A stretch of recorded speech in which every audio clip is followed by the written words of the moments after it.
Hello. ഇന്ന് ഞാനൊരു വീട്ടിലേക്ക് വന്നതാണ് കേട്ടോ. അവിടെ ചെന്ന് മുറ്റത്ത് പുറകുവശത്തേക്ക് അടുക്കള ഭാഗത്തേക്കൊന്ന് ഇറങ്ങിക്കഴിഞ്ഞാൽ അമ്മ നട്ടിരിക്കുന്ന പച്ചക്കറികളൊക്കെ കാണാം. ഇത് ഇറച്ചിക്കാച്ചിലെന്ന് പറയും, ചിലയിടത്ത് ഇതിന് അടതാപ്പെന്ന് പറയും. ഇതിൻ്റെ വലിയ കഴിക്കുന്ന ഭാഗമുള്ളത് മണ്ണിനടിയിലാണ്.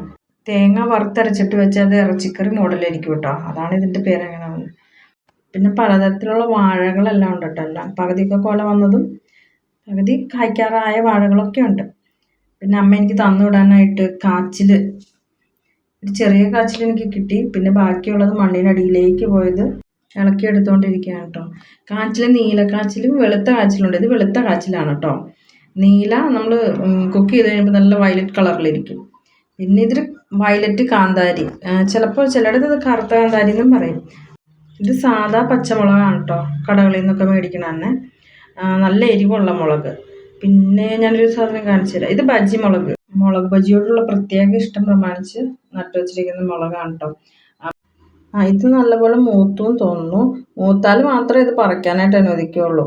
ഇവിടെ മാത്രമല്ല കേട്ടോ, കുറച്ച് താഴെ മാറിയിട്ടും രണ്ടുമൂന്ന് മുളക് ചെടിയും കൂടി ഉണ്ട്. പിന്നെ ഈ വയലറ്റ് കാന്താരി ഇഷ്ടം പോലെ ഉണ്ട് കേട്ടോ. ഞാൻ പിന്നെ വേറൊരു മുളക് കൂടി ഉണ്ടായിരുന്നു, പച്ചമുളകിൻ്റെ തന്നെ പലതരം വെറൈറ്റീസ് ഉണ്ട് ഇവിടെ. കോവലിലുണ്ടായിരുന്ന കോവയ്ക്കൊക്കെ പറിച്ചതുകൊണ്ട് ഞാനത് കാണിക്കണ്ടെന്ന് വെച്ചു. കോവലിൻ്റെ തണ്ട് കണ്ടിട്ട് അതിനല്ലേ ഞാൻ കാണിക്കാൻ വന്നത്. എന്താണെന്ന് വെച്ചാൽ വെളുത്ത കാന്താരി, നല്ല എരിവുള്ള മുളകാണിത്. ഒരെണ്ണമൊക്കെ ഇട്ടാൽ നല്ല എരിവായിരിക്കും കറിക്ക്.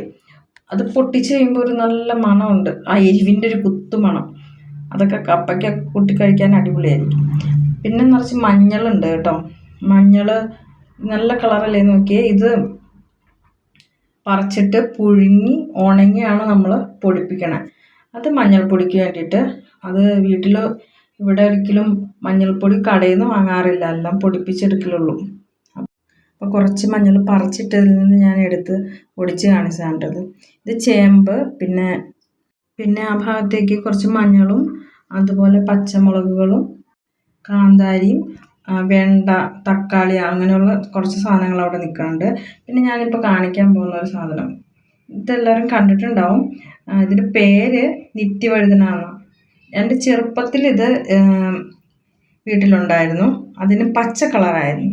ഇതിപ്പോൾ എനിക്കൊരു ചേച്ചി തന്നപ്പോൾ ഞാനിത് നിങ്ങൾക്ക് കാണിച്ചു തരാമല്ലോ എന്ന് വിചാരിച്ചെടുത്ത് വെച്ചതാണ്. മിക്കവരുടെ വീട്ടിലിത് കാണും.